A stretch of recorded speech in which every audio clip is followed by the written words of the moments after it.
Chad, I think it's time we kick off this nice little challenge series that won't rustle anybody whatsoever. Can a team of the biggest assholes in the NHL win a Stanley Cup? It's not the first time we've done a video like this, and of course, you know, maybe the king of videos like this, Tactics within the community, so shout out to him. He didn't invent the idea, but still, I just want to shout out my boy.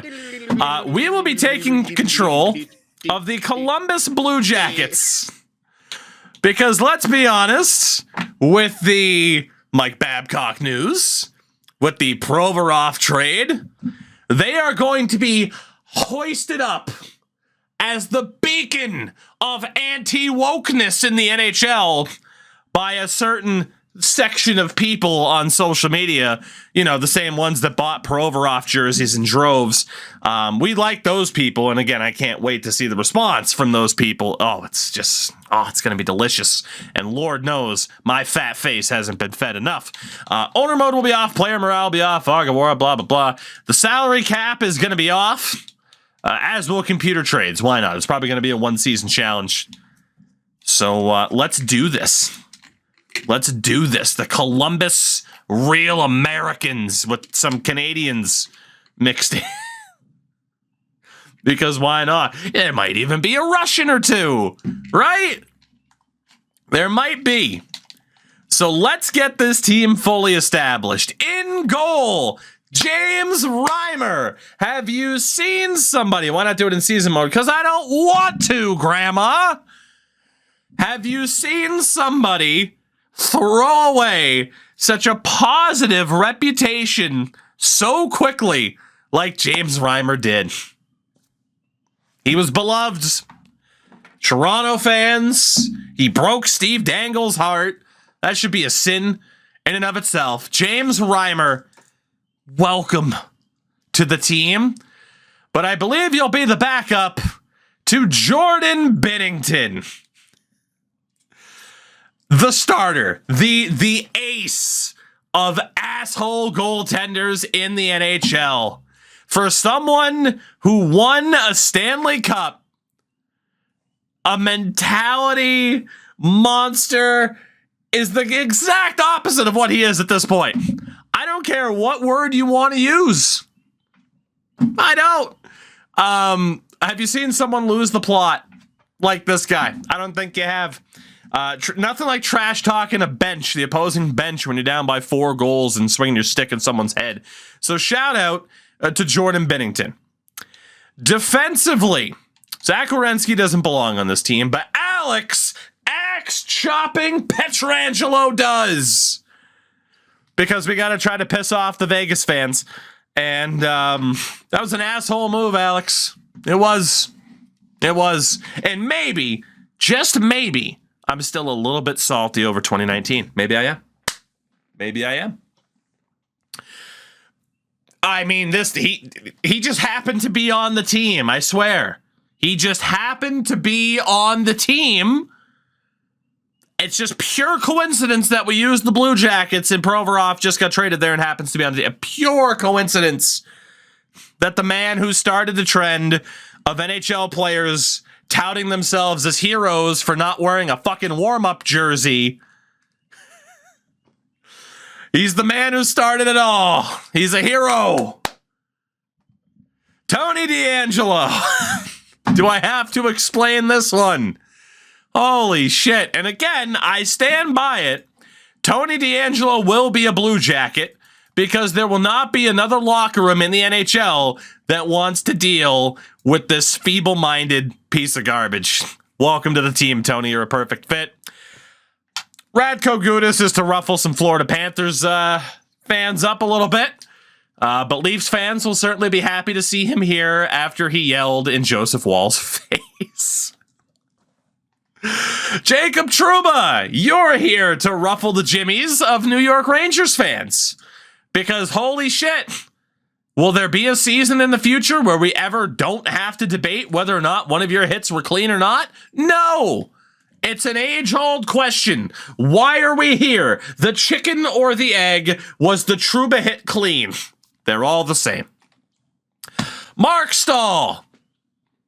Number one for being trash or getting exposed in the Stanley Cup final. And secondly, holy shit, you have at least one dumb brother alongside you. We can't speak about Jordan or Jared. So maybe the Stahl brothers with J's are the good ones. You're just an idiot. A rich idiot, but an idiot nonetheless. That rounds out our defense. Stellar defense right there. That's top notch.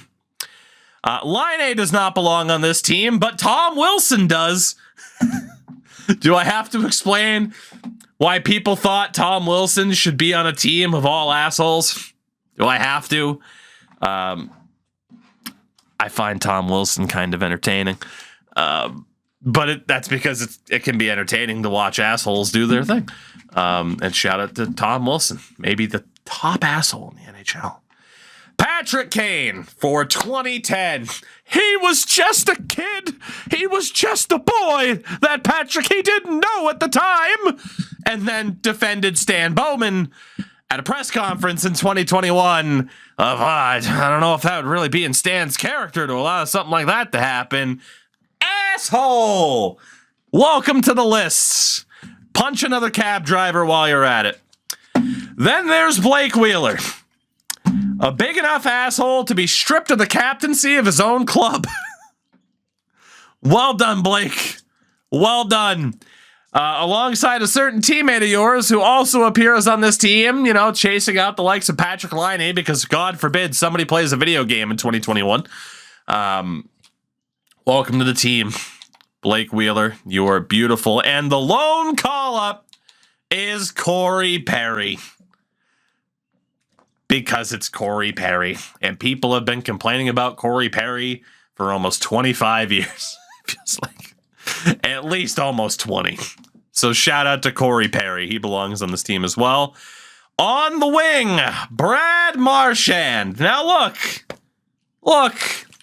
I might be a Bruins fan. I'm not going to say Brad Marchand isn't an asshole. That'd be kind of hypocritical if I didn't put him on a team of all assholes, wouldn't it? Alexander Ovechkin. Alexander Ovechkin. For obvious reasons. And boy, I can't wait for but his family would be in danger. Oh yes, his family. Consisting of, the entire Ovechkin family being very well regarded. Nothing's gonna fucking happen to you. Quit hiding behind the excuses. You went above and beyond all the other Russian citizens, didn't you, Alex? Shut the fuck up. Change your Twitter icon. Grow a set of balls. Evander Kane. Now, I love Evander Kane. Because, again, he one-punched Matt Cook after Matt Cook ended Mark Savard's career, essentially. I will forever love Evander Kane. But you could understand why people would want to see him on a list like this. But I personally love Evander Kane. There's Jamie Benn. Jamie Benn would have been on this team before the guillotine. He's certainly on the team after the guillotine. So, welcome, Jamie Benn. La Revolution. And then we have Brendan Lemieux. Tony DeAngelo's less talented friend. Moving on. What else is there to say about him? At center, Mark Scheifele. We mentioned Blake Wheeler's teammate. Mark Scheifele, welcome to this team of all assholes. You earned your spot here. Boone Jenner does not belong on this team. Sam Bennett does, for somehow being the dirtiest player in the 2023 Stanley Cup playoffs. Consistently dirty. Consistently dirty. To the point where, Sam, people might have to wonder people might just have to wonder if you're an asshole in general. Not everybody punches Garnet Hathaway in the fucking balls when he's already, stomach down on the ice. I'm just saying. And then there's Jonathan Taves, 2010. You earned your spot here, Johnny, just like your former teammate. So congratulations. And of course, we have one special call-up. Eric, I've never worn a Pride jersey, Stahl. Holy shit. Do you belong on this team? Oh, so much. It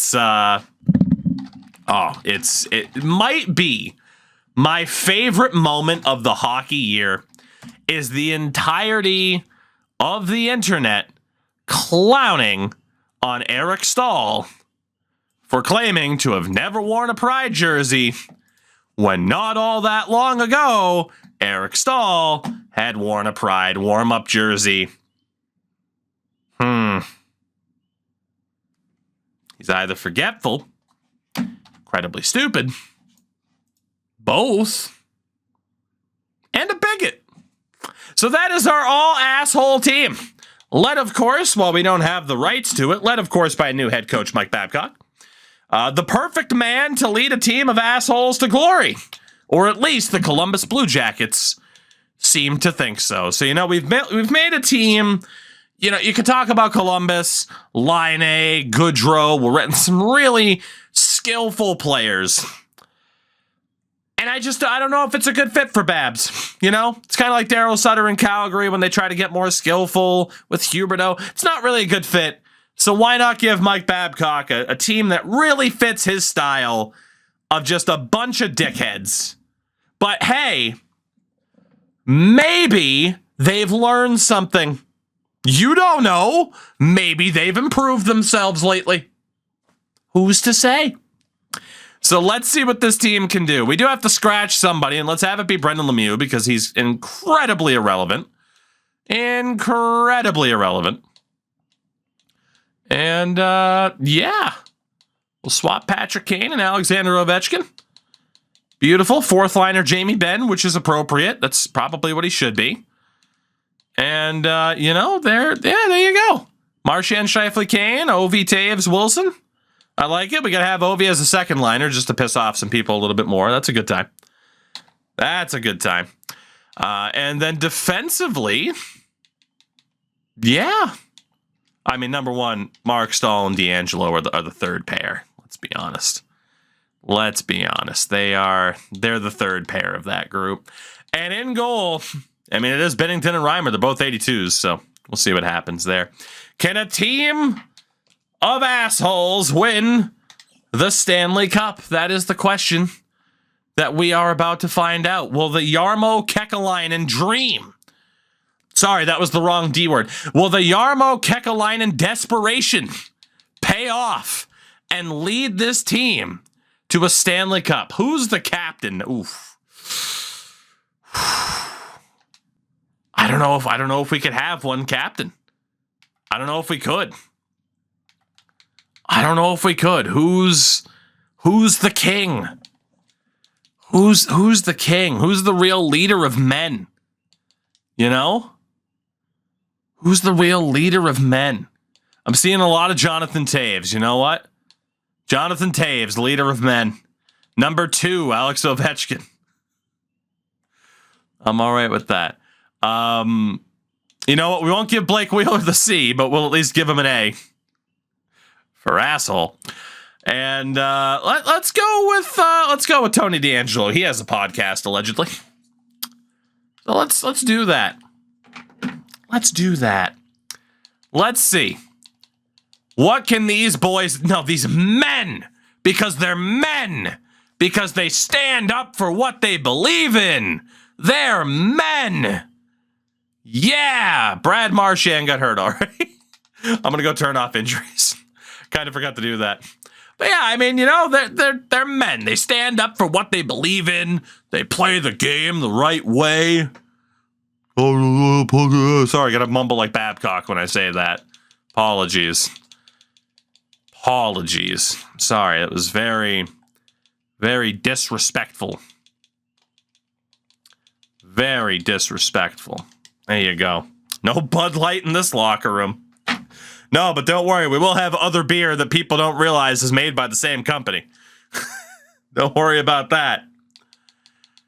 Let's see, can a team of trusted hockey men win a Stanley Cup? Can they do it? Just going to be stomping the snowflakes of the league all across the rink. And if we had Joe Veleno on this team and he almost made it, we'd literally be stomping on the snowflakes. Unfortunately, he didn't make the cut. He was pretty close, though. He was pretty close. Oh, look at this. Look at this. Look at this great team of destiny. Look at this great team of destiny. We call them assholes, but no, they're the NHL's finest. Leader of men, Jonathan Taves, and his band of not merry men. Because men are never merry. We're just stoic and tough. Our coach is Babcock, who's a GM. Yarmo's our guy. Yarmo's the man. 10 years, has one playoff series win. Jarmo Kekalainen, he's our guy. The greatest GM in the NHL, Jarmo Kekalainen. Over 10 years as the GM of the Blue Jackets. Has accomplished fuck all. But he's the leader of men. Because he's the man smart enough to bring Mike Babcock back for a fourth chance in the NHL. But a second chance, because you see, even though Toronto was a second chance, but really, Detroit was a second chance because he left Anaheim. People forget about that. Oh, we're buyers for sure. And then, Toronto was supposed to be a second chance because he left Detroit relatively disgraced because he's a gigantic scumbag. Whether it be something minor but not minor with the Mike Modano situation, whether it be, pushing Johan Franz into a mental breakdown. It's fine, though. He learned by bullying a 19-year-old Mitch Marner in Toronto. He learned, though. But this time he'll learn. He went back and coached 2 college teams. Oh, wait, we didn't make the playoffs.